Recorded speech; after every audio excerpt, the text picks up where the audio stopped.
عليكم ورحمة الله وبركاته. الحمد لله رب العالمين والصلاة والسلام على نبينا محمد وعلى آله وصحبه أجمعين. ټولو رونو او خویندو ته څومره چې دا پروګرام ګوري هغه ټولو ته زموږ د طرف نه دا یو نصیحت دی مختصر چې رسول الله صلی الله علیه وسلم وایي چې انا وکافل الیتیم کهاتین فی الجنه. رسول صلی الله علیه وسلم وایي زه او یتیم من کافل الیتیم څوک چې د یتیم کفارت کوي نو په جنت کې داسې یو ځای لکه دا دوه ګوتې چې یو ځای دي.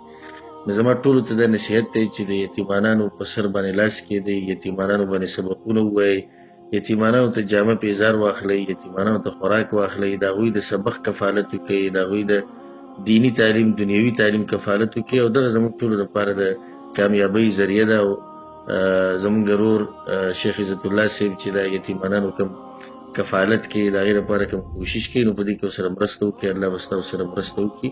هذا والله اعلم وصلى الله على نبينا